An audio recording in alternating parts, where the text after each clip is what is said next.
ఓం శ్రీ మాత్రే నమః. ఛానల్లోకి స్వాగతమండి. రేపే మంగళవారం.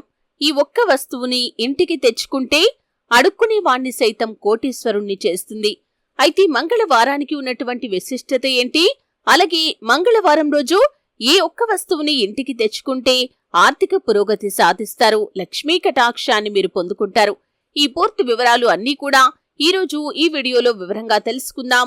వీడియోలోకి వెళ్లే ముందు మా చిన్న రిక్వెస్ట్ ఏంటంటే, ఇంతకు ముందు కనుక మా ఛానల్ని మీరు సబ్స్క్రైబ్ చేసుకున్నట్లయితే సబ్స్క్రైబ్ చేసుకోండి. అలాగే పక్కనే ఉన్న గంట సింబల్ మీద ఆల్ అప్డేట్స్ ని క్లిక్ చేయండి. అప్పుడే మేము అప్లోడ్ చేసే ప్రతి వీడియోకి మీకు నోటిఫికేషన్ అనేది వస్తుంది. హిందూ పురాణాల ప్రకారం మన దేశంలో ప్రతి రోజుకి పూర్వీకులు పెద్దలు చెప్పిన దాని ప్రకారం ఒక విశిష్టత అనేది ఉంటుంది. అయితే రేపు మంగళవారం, ఈ మంగళవారం రోజుకి కూడా చాలా విశిష్టత ఉంది. మంగళవారం అంటే జయవారం అని అర్థం. చాలా మంది శుక్రవారం, మంగళవారం కొన్ని పనులు చేయకుండా ఉంటారు. వేరే రోజుకి ఆ పనులను వాయిదా వేస్తూ ఉంటారు. వారంలో శుక్రవారం, మంగళవారం కొన్ని పనులు చెయ్యొద్దు అనటానికి కొన్ని కారణాలు కూడా ఉన్నాయి. అవి కొన్ని జయం చేయవు అనే భయం ఉంటుంది కాబట్టి మనం దాన్ని పాటిస్తూ ఉన్నాం. కానీ మంగళవారం కొన్ని పనులు చేస్తే మీకు జీవితంలో తిరుగు అనేది ఉండదని పండితులు కూడా చెబుతున్నారు. మంగళవారం జయవారం, అందుకే ఏ పని మొదలు పెట్టినా కానీ మీకు తప్పకుండా జయం కలుగుతుంది. వారాలన్నింటిలో ఈ రోజు ఏం చేసినా మీకు మంచే జరుగుతుంది. మీరు మంగళవారం ఎవరికైనా సరే అప్పు ఇస్తే మీకు మరింత ధనం పెరిగే అవకాశాలు ఉంటాయి. దానివల్ల మీకు మంచి కూడా జరుగుతుంది. అలాగే మంగళవారం ఉప్పు కొనుక్కోవద్దు అని చాలా మంది చెబుతూ ఉంటారు, కానీ ఇది తప్పు. ఈ రోజు ఉప్పు కొనుక్కోవచ్చు, కానీ ఎవరికీ చేతికి ఇవ్వకూడదు. అలాగే మంగళవారం రోజు బ్యాంకుల్లో డబ్బులు డిపాజిట్ చేస్తే మీకు మరింత ఆర్థిక పరిపుష్టి కూడా పెరుగుతుంది. అయితే మంగళవారం మీరు అప్పు ఇవ్వొచ్చు, కానీ అప్పు తీసుకోకూడదు. అందుకే చాలా మంది అప్పు తీసుకోవటానికి ఈ రోజున వెనకడుగు వేస్తూ ఉంటారు. ఇది మంచి నిర్ణయం. మంగళవారం రోజు అప్పు తీసుకుంటే ఏడాది మొత్తం కూడా అప్పుల్లో మునిగిపోయే అవకాశాలు ఉంటాయి. మంగళవారం మాంసానికి దూరంగా ఉండటమే మీకు శ్రేయస్కరం. మద్యాన్ని కూడా ఆ రోజు అస్సలు తీసుకోకూడదు. ఇక లక్ష్మీదేవికి మంగళవారం పాలు నైవేద్యంగా పెట్టినా చాలు, మీకు అమ్మవారి అనుగ్రహం కలుగుతుంది. మంగళవారానికి కుజుడు అధిపతి. అందుకే మీరు అప్పులు చేస్తే కొత్త అప్పుల పాలవుతారు. మంగళవారం చెడు కార్యాలకు దూరంగా ఉండటమే మంచిది. మంగళవారం కందిపప్పు తినకుండా ఉంటే కుజుడి అనుగ్రహం కలుగుతుంది. ఇక ఆ రోజు నూనె దానం చేయటం కూడా అస్సలు మంచిది కాదు. అలాగే బెల్లం ఎవరికైనా దానం చేయవచ్చు, ఆవులకి కూడా పెట్టవచ్చు. నువ్వుల నూనె పదార్థాలు మంగళవారం అస్సలు తినకూడదు.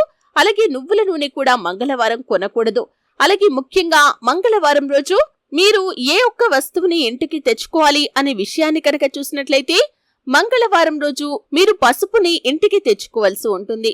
అంటే మీరు షాపుల్లోకి వెళ్లి కావచ్చు, ఇంకా ఎక్కడైనా పసుపును కొనుక్కొని ఇంటికి తెచ్చుకుంటే చాలా శ్రేయస్కరం. పసుపుకు ఎంతటి ప్రాధాన్యత ఉంటుందో మనందరికీ కూడా తెలుసు. ఎందుకంటే పసుపు, కుంకుమలు అనేవి లక్ష్మీదేవికి ప్రీతికరమైన పదార్థాలు మాత్రమే కాకుండా ప్రతి పూజల్లో కూడా, అలాగే ప్రతి దైవారాధనలో పసుపు కుంకుమలను ఖచ్చితంగా వినియోగిస్తూ ఉంటాం.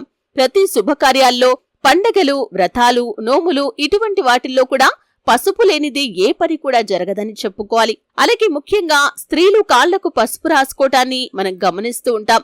ఈ విధంగా కాళ్లకి స్త్రీలు పసుపు రాసుకొని వారు ఏ ప్రదేశంలో అడుగుపెట్టినా సరే అక్కడి నుంచి నెగటివ్ ఎనర్జీ అనేది వారి లోపలికి లాక్కోబడదు. అంటే నెగటివ్ ఎనర్జీ వారి లోపలికి రాకుండా ఈ పసుపు అనేది అడ్డుకుంటుంది. ఈ విధంగా చాలా మంగళకరమైన పదార్థం కాబట్టి ఈ యొక్క పదార్థాన్ని మంగళవారం రోజు మీరు ఇంటికి కొని తెచ్చుకుంటే చాలా శుభ ఫలితాలు కలుగుతాయి.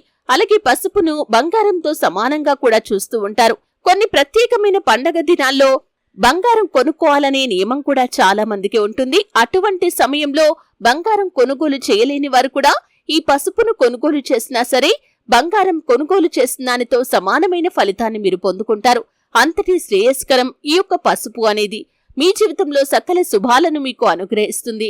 కాబట్టి పసుపును మీరు కొనుగోలు చేసి ఇంటికి తెచ్చుకుంటే చాలా శుభ ఫలితాలు మీరు పొందుకుంటారు. ఆర్థిక పురోగతిని మీరు సాధించగలుగుతారు. మీ జీవితంలో ఇక దేనికి లోటు అనేది ఉండదు. అంటే మీ ఇంట్లో అంతకుముందు పసుపు ఉన్నా సరేనండి, మీరు కొంచెం పసుపునైనా సరే, అంటే ఒక 50 గ్రాములు, 100 గ్రాముల పసుపునైనా సరే కొని ఇంటికి తెచ్చుకోండి. ఈ విధంగా తెచ్చుకునే ముందు మీరు కొన్ని నియమాలు పాటించాల్సి ఉంటుంది. ముఖ్యంగా స్నానం చేయకుండా బయటికి వెళ్లి మీరు ఈ విధంగా పసుపును కొని తెచ్చుకోకూడదు.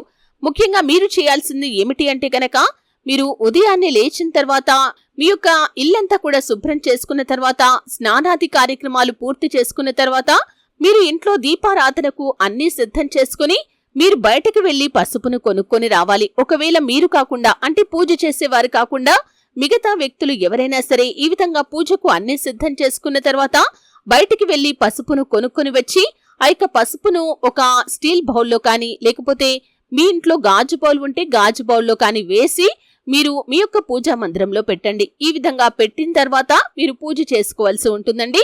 ఈ విధంగా దేవుడి పటాలన్నీ కూడా శుభ్రం చేసుకుని గంధంతో కుంకుమతో బొట్లు పెట్టుకున్న తర్వాత మీరు నియమ నిష్ఠలతో పూజ చేసుకోవాలి. మంగళవారం అనేది జయవారం కాబట్టి మీరు మీ యొక్క ఇష్ట దైవానికి పూజ చేసుకోవచ్చు.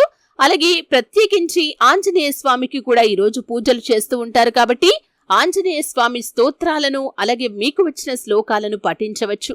అలాగే ముఖ్యంగా లక్ష్మీ అనుగ్రహాన్ని పొందుకోవటానికి మీరు ఈ విధంగా పసుపును కొనుగోలు చేసి ఇంటికి తెచ్చుకున్నారు కాబట్టి లక్ష్మీదేవికి కూడా ఖచ్చితంగా ధూపదీప నైవేద్యాలతో పూజ చేయాలి.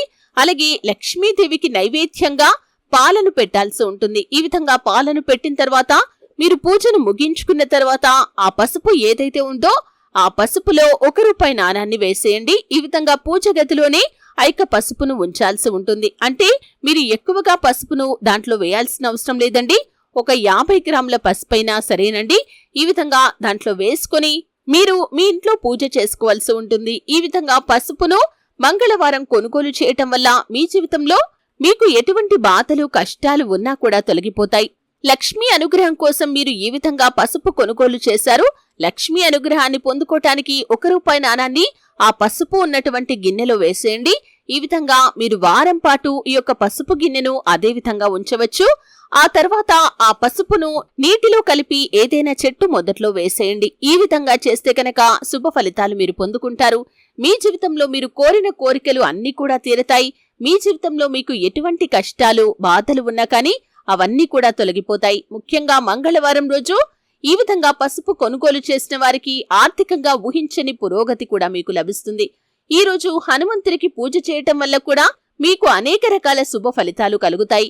ఆర్థిక సమస్యలు తొలగిపోవాలి అనుకునేవారు ప్రతి మంగళవారం రోజు ఆంజనేయ స్వామి గుడికి వెళ్లి ఆవ నూనెతో దీపాన్ని వెలిగించండి. ఇది మాత్రమే కాదు, తప్పనిసరిగా హనుమాన్ చాలీసా పఠించండి. ఇలా 11 మంగళవారాల పాటు చేయటం వల్ల ఆర్థిక ఇబ్బందుల నుండి మీరు గట్టెక్కవచ్చు. హనుమంతుడికి బెల్లం, శనగలు అంటే చాలా ఇష్టం. అందుకే మంగళవారం నాడు వాటిని హనుమంతుడికి నైవేద్యంగా సమర్పించి ఇతరులకు ప్రసాదంగా పంచిపెట్టడం వల్ల కూడా మీకు మేలు కలుగుతుంది. ఇంట్లో ఉన్న సమస్యలు అన్నీ కూడా తొలగిపోతాయి. అలాగే హనుమంతుడికి తులసి ఆకులు అంటే మహాప్రీతి. తులసి ఆకులను నైవేద్యంగా సమర్పిస్తే ఆంజనేయ స్వామి యొక్క కటాక్షం కూడా మీకు లభిస్తుంది. మంగళవారం రోజు హనుమంతుడికి తులసితో చేసిన మాల వేస్తే మీకు ఐశ్వర్యం కూడా సిద్ధిస్తుంది. అలాగే మంగళవారం దోషాన్ని నివారించడం కోసం హనుమంతుడికి ఇష్టమైన రావి చెట్టు ఆకులు సమర్పించాలి. 11 రావి ఆకులు తీసుకొని వాటిని మంచినీటితో శుభ్రం చేసుకోవాలి. వాటి మీద జై శ్రీరామ్ అని చందనంతో రాయాలి. ఆ ఆకుల్ని మీకు దగ్గరగా ఉన్న ఆంజనేయ స్వామి ఆలయంలో దేవుడి ముందు పెట్టాలి. ఈ పరిహారాన్ని పాటించడం వల్ల ఆర్థిక సంక్షోభం నుండి బయటపడతారు. చూశారు కదండి మంగళవారానికి ఉన్నటువంటి విశిష్టత ఏంటి, అలాగే ఈ రోజు మీరు ఇంటికి తెచ్చుకోవాల్సినటువంటి వస్తువు ఏంటి, అలాగే మంగళవారం రోజు ఇంకా ఎటువంటి నియమాలు పాటించడం ద్వారా మీరు శుభ ఫలితాలు పొందుకుంటారు. ఈ పూర్తి వివరాలు తెలుసుకున్నారు. వీడియో నచ్చితే ఖచ్చితంగా లైక్ చేయండి. మరిన్ని మంచి వీడియోల కోసం ఇప్పుడే మా ఛానల్ని సబ్స్క్రైబ్ చేసుకోండి.